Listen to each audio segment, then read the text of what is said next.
एक प्रत्येक वाक्य नीट ऐकलं पाहिजे तर कीर्तन कळेल. पंढरी बरोबर तुलना होऊ शकत नाही. काशीची पंढरी, गलेची पंढरी, द्वारकेची पंढरी अर्थ नाही. सुख वेगळं आहे, समाधान वेगळं आहे, आनंद वेगळा आहे. आनंद म्हणजे समाधान नाही, समाधान. मला आज प्रमोद महाराजांचं हे कीर्तन ऐकून त्या शब्दांच्या सारीपाटाचं वर्णन आठवलं आणि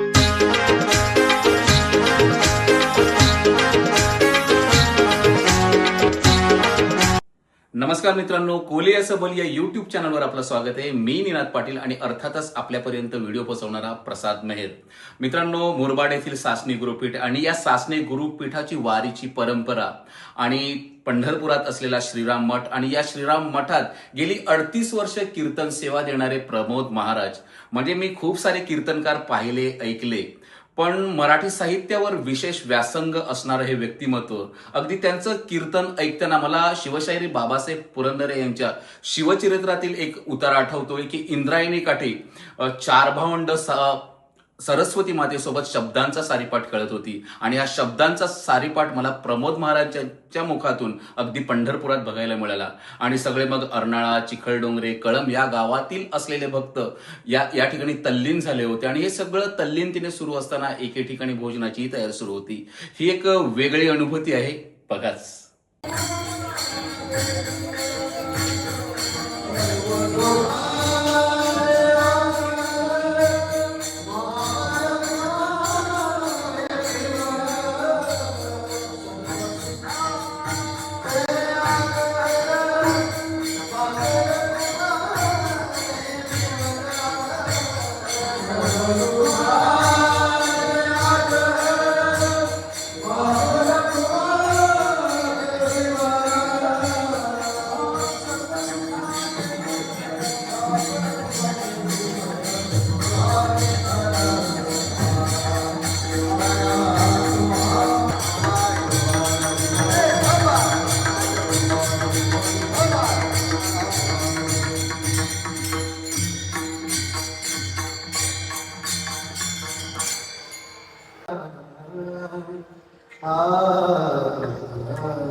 आवडे पंढरी भीमा पांडुरंग, आवडे पंढरी भीमा पांडुरंग,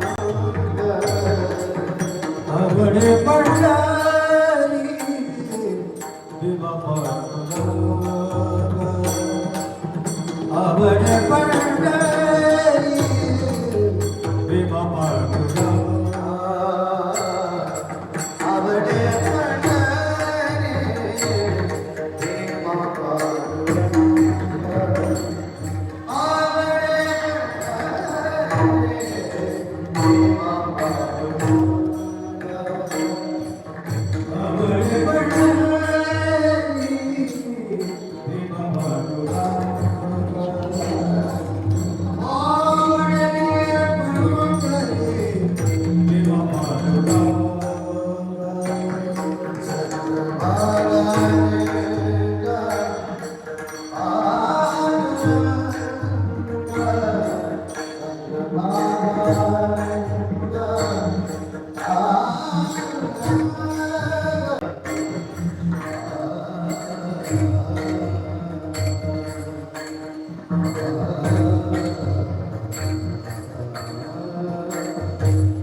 मी पंढरपुरातील श्रीराम मठामध्ये आहे आणि चिखलडोंगरी आणि कासवासी अर्नाळा भागातून येणारे वारकरी आणि हा एकादशी गुरु आहे. पण अवघा गर्भे पंढरपूर या सगळे पंढरपूर गरजायला लागलेले आहे. ते पंढरपूरच्या आसपास हा लहान फक्त कीर्तन टाळ म्हणजे फक्त टाळ इकडे आता जगताप महाराजांचं कीर्तन होतं आणि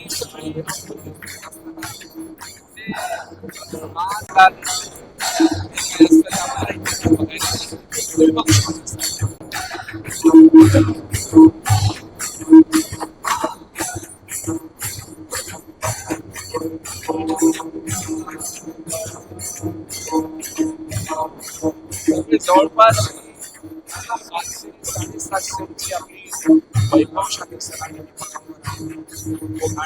आणि ह्या सनातन परंपरेचा भाग होण्याची संधी मिळणार मी माझ्या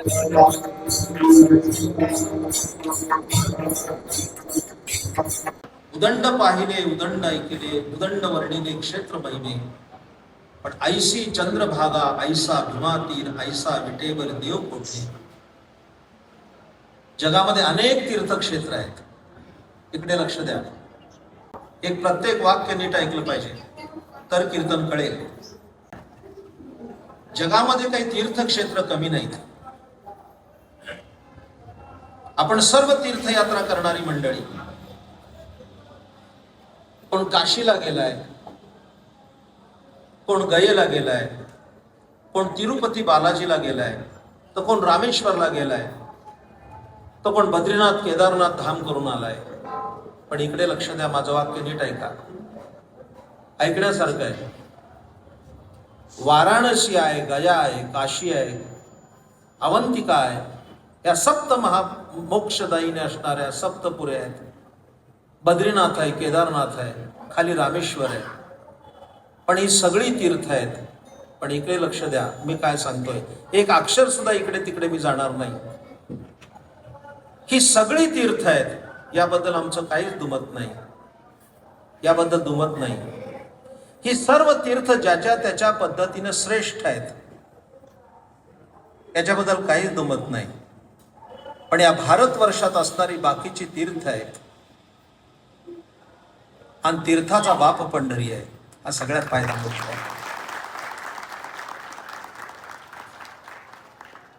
बाप तीर्थ पंढरी भू वैकुंठमयीवरी भक्त पुंडलिकाचे द्वारी करकटावरी राही. हे मी म्हणत नाही. बाप तीर्थ पंढरी. बाप या शब्दाचा अर्थ वडील असं घ्यायचं नाही. मराठी शब्दकोश हा खूप मोठा आहे. अनेक चांगली माणसं ऐकायला बसलेली आहेत. विद्वान मंडळी पण बसली आहे. संस्कृत ही देव भाषा आहे आणि मराठी ही संत भाषा आहे. अलीकडेच नाशिकला खूप मोठं वैश्विक मराठी साहित्य संमेलन भरलं. त्या संमेलनात मला निमंत्रण होतं. मी गेलो होतो. त्यामध्ये माझं 40 मिनिटाचं भाषण आहे. 4 लाख लोक आले होते संपूर्ण जगभरातून मराठी भाषेत. पण त्या व्यासपीठावर मी सांगितलंय की संस्कृत भाषा देव भाषा आहे. याच्यात आमचं काही दुमत नाहीये. कारण ती गिरवाणवाणी आहे, देवांची भाषा आहे. पण संस्कृत भाषा जगासी कळेना म्हणून नारायणा दया आली. संस्कृताची गाठी उडून ज्ञानदृष्टी केली से मराठी गीता देवी. सकल वारकरी संप्रदायाच्या संतांनी मराठीचा अवलंब करून संस्कृत असणारं गहन तत्वज्ञान मराठीत सर्वसामान्य लोकांसाठी खुलं केलं. नाही तर तुम्हाला आम्हाला काय तत्वज्ञान कळालं असतं. संतपूर्व कालामध्ये सगळं तत्वज्ञान बंदिस्त होतं. पण ज्ञानेश्वर महाराज हा बडा बंडवाल्यात ज्ञानेश्वर माने पाहिला. पहिलं बंड ज्ञानोबाऱ्यांनी केलं आणि संस्कृत ग्रंथ मराठी केला. म्हणून आम्हाला कळाला. आता ऐका माझं वाक्य. मराठी भाषेसारखी श्रीमंत भाषा नाही आणि इंग्रजी भाषेसारखी दरिद्री भाषा नाही. वाटतंय का नाही काळी वाजवावी? एवढं चांगलं सांगितल्यानंतर एकतर म्हणावं लागेल तुम्हाला कळलं नाही.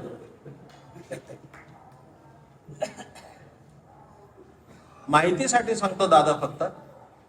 आता पुण्याच्या डेक्कन कॉलेजमध्ये मराठीचा शब्दकोश करायची चाललंय. मराठीचा शब्दकोश करायचं काम चाललंय. साहित्याच्या जवळ असणारा अभ्यास करणारा माणूस मी आहे. पुण्याच्या डेक्कन कॉलेज जे आहे त्या डेक्कन कॉलेजमध्ये मराठीचा शब्दकोश करायचं चाललंय. पंढरी मामा हे ऐकलं पाहिजे, भगवान शेठ ऐकलं पाहिजे. मराठी भाषा किती प्रगल्भ आहे आणि किती विस्तारित आहे. एका शब्दासाठी 50-50 पर्यायी शब्द आहेत. इंग्रजीत एक पर्यायी शब्द त्याला नाही, अनेकांना मिळून एक शब्द असेल. ही म्हणजे ही, शी म्हणजे शी नाही. तो म्हणजे तो आणि ती म्हणजे ती. मुलाला पण ही आणि बापाला पण ही, असली ही भाषा.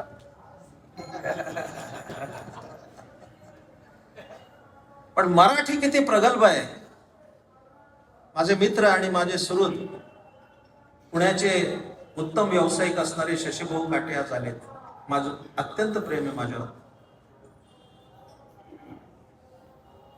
पण आता मराठीचं संशोधन चालू आहे. शेकडो विद्वान त्या मराठीवर अभ्यास करतायत आणि अ आ इ ई उ ऊ इथपासून ते क ख ग ग हळ क्षज्ञ ही 52 अक्षर आहेत. 12 खडी शिकला असाल तर सगळे होतं का नाही? क का की की कु कु के कै को कौकम कहा होतं का नाही? आता सांगू का दारिद्र्य कसं असतं, श्रीमंती कशी असते? अरे इंग्रजीला 26च अक्षर आहेत, मराठीला 52 आहे का नाही? दुप्पट. A to Z, A B C D E F G, इकडे 52 अक्षर आहेत. आणि आता डेक्कन एज्युकेशन सोसायटी मध्ये इकडे लक्ष द्या. निनाद जरा बाजूला हो, मला त्यांच्याकडे बघू दे. इकडे या बाजूला. इंग्रजीमध्ये 26 आहे, मराठीची वर्णमाला 52 अक्षराची. आणि त्यातल्या आतापर्यंत 26 अक्षराचं संशोधन झालंय अ आ इ ई पासून. तर त्या 26 अक्षरामध्ये आतापर्यंत 1.5 कोटी शब्द झाले.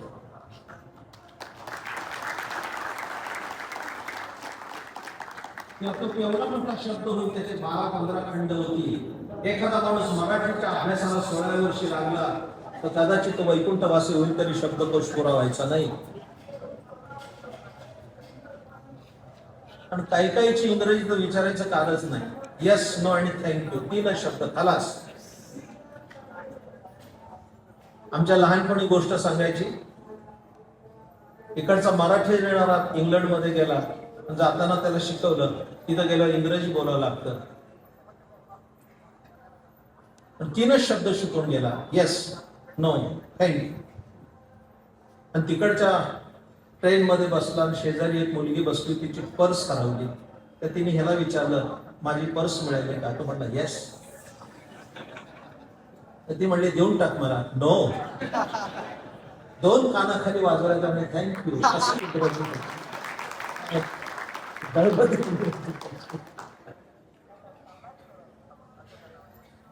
माझा मराठाची बोल कौतुके परी अमृतातेही पैजा दिवशी ऐसी अक्षरे रसिके मिळवी. अशा ज्ञानराजाने आमच्यासाठी भांडार खुलं केलं. आणि जे उपकार केले ते उपकार आयुष्यभर फेडता येणार नाही. म्हणून त्यांच्याबरोबर पंढरीची वारी करण्यात आपल्याला कृतज्ञता आणि सार्थक. लाखो वारकरी ज्ञानोबराच्या बरोबर चालत आले.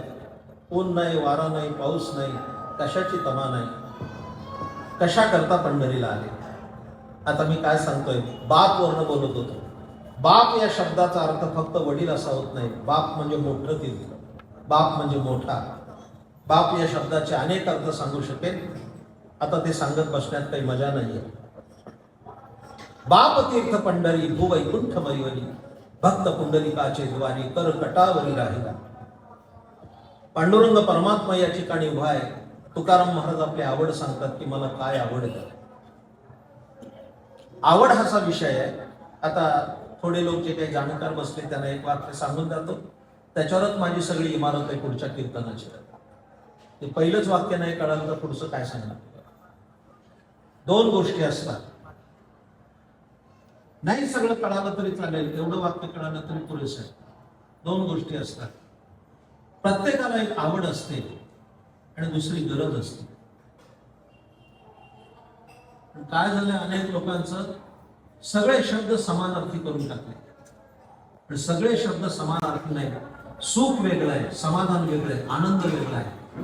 आनंद म्हणजे समाधान नाही, समाधान म्हणजे सुख नाही. सुख वेगळं आहे, समाधान वेगळं आहे, आनंद वेगळा आहे, परमानंद वेगळा आहे. ज्याला शब्दाची व्याप्ती कळते त्यालाच कळेल की त्या शब्दाचे वेगवेगळे अर्थ कसे होतात. ज्ञानोबरायांनी जे शब्द वापरले ते अचूक शब्द वापरले. कुठे सावली शब्द वापरला, कुठे छाया वापरला. ते काही यमक जुळवण्यासाठी वापरले नाही. त्या त्या ठिकाणी त्या त्या शब्दाची योजना करताना ज्ञानेश्वरीचं जे काही त्यांनी संस्करण केलं ते फार मोठं आहे. हा एक शब्द म्हणजे कसा आहे, बिंब तरी बचके वडे परी प्रकाशाचे त्रैलोक्य थोपडे, शब्दाची व्याप्ती देणे पाडे अनुभवा. ज्ञानेश्वर मानचा शब्द असा नाही. ज्ञानोबरायचाच काय, तुकोबाराय काय, नाथ बाबा काय, चुकोबाराय काय, गोरोबा काय, या संतांच्या मुखातून पडलेला प्रत्येक शब्द हा टपोऱ्या मोत्यासारखा आहे आणि अर्थभरित आहे.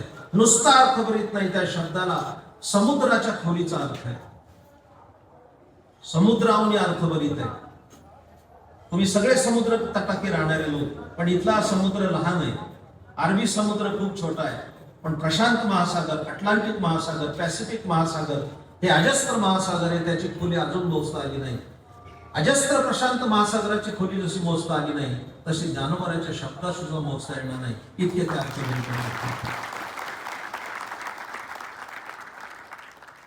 बाप तीर्थ पंढरी. इथे चाललाय विषय. सगळ्या तीर्थांचा बाप कोण असेल तर पंढरी. पण सकल संतांनी प्रार्थना केली पंढरीच्या वारीला जा, असं कुठेही म्हटलं नाही. मी कोणत्याही तीर्थाचा उपमर्द करत नाही, लक्षात घ्या. त्या तीर्थांविषयी आदरच आहे, पण त्या तीर्थाचा उपमर्द करत नाही. पण पंढरीचं महात्म्य सांगितल्याशिवाय अभंग कळणार नाही.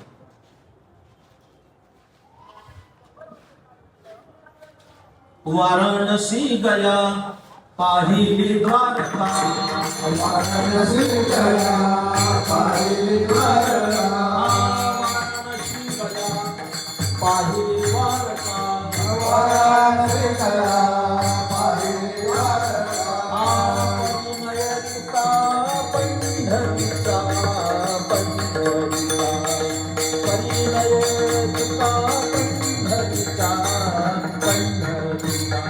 आगरे तुला पंढरीचा, पंढरीचा, पंढरी तुला पंढरीचा,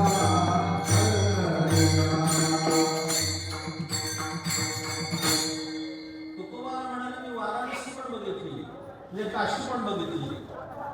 वाराणसी गयेला गेलो, गया बघितली. वाराणसी गया पाहिली द्वारका, द्वारकेला पण गेलो, पण परिणय तुका पंढरीच्या. तुलना केली तर त्या पंढरी बरोबर तुलना होऊ शकत नाही. काशीची पंढरी, गयेची पंढरी, द्वारकेची पंढरी. एवढी पंढरी क्षेत्र महान. एवढं सांगायला एक स्वतंत्र कीर्तन करावं लागेल.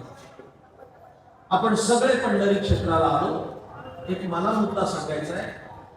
संतोषी निवृत्तीनाथांपासून ते संत शिरोमणी निळोबारायांपर्यंत सगळ्यांच्या अभंग बघा, त्यांनी एकच अट्टास धरलाय की फक्त पंढरीला जा. असं कुठेही तुकाराम महाराज म्हणाले नाही काशीला जा. असं कुठेही तुकाराम महाराज म्हणाले नाही की द्वारकेला जा. असा नामदेवाचा अभंग शोधून सापडत नाही की त्यांनी सांगितलंय तिरुपतीला जा.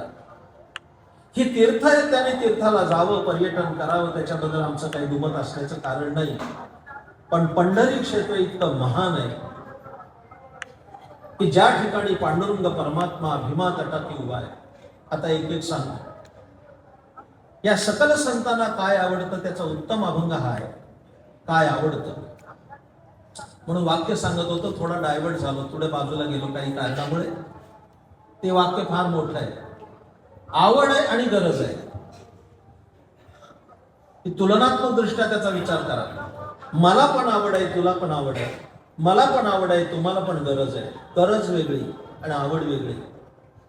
वाक्य जरा मोठं आहे, समजून घ्या जरा. फार महत्वाचं वाक्य आहे, फारच महत्वाचं आहे.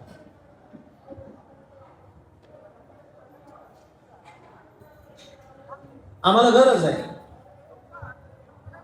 भूक लागली की जेवण लागतं, स्नान करायचं असेल पाणी लागतं. गरजा मूलभूत आहेत ना. घर पाहिजे, कपडा पाहिजे, रोटी कपडा और मकान ह्या तर 3 मूलभूत गरजा आहेत. ते रोटी पाहिजे, बरोबर आहे, कपडा पाहिजे और मकान चाहिए. 3 गोष्टी आहेत ना मोरे बुवा. पण गरज असते ना, मला महत्वाचा मुद्दा विषद करायचा आहे. गरज व्यभिचारी असते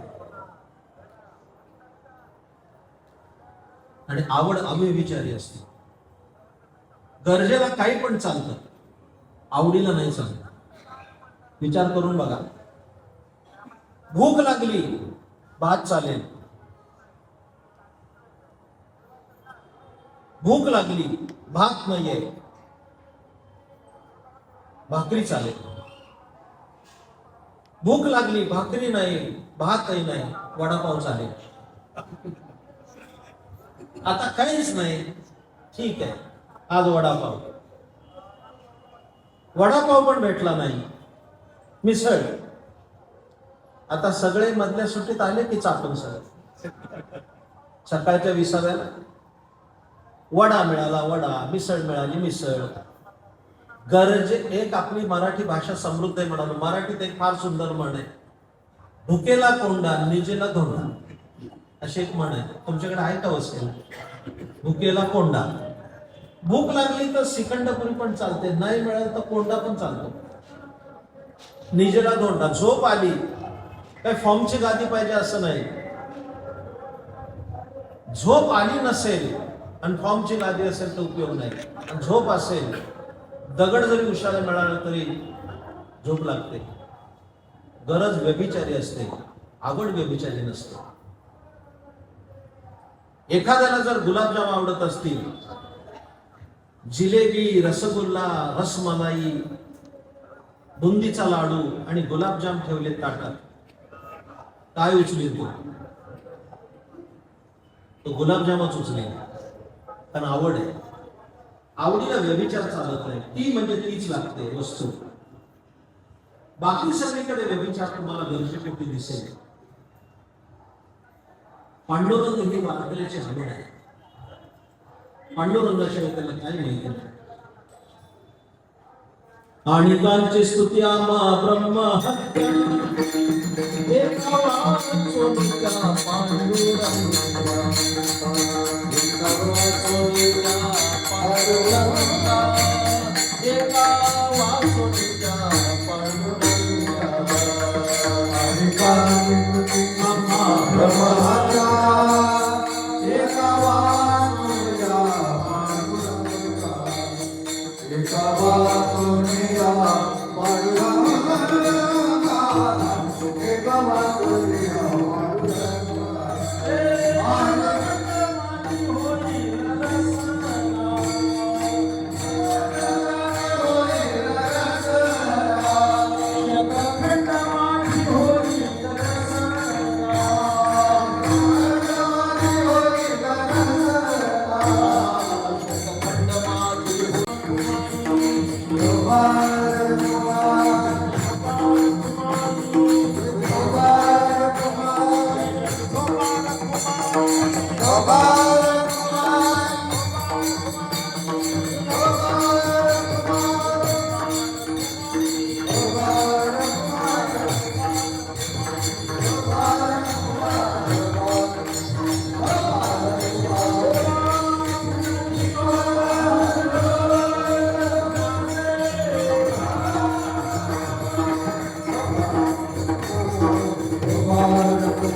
तब्येत बरी नव्हती, म्हणजे मलाही 5 मिनिटं बोलायचं होतं.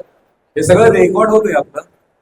आणि प्रमोद महाराजांचं कीर्तन ऐकलं, 38 वर्ष कीर्तन करतायत.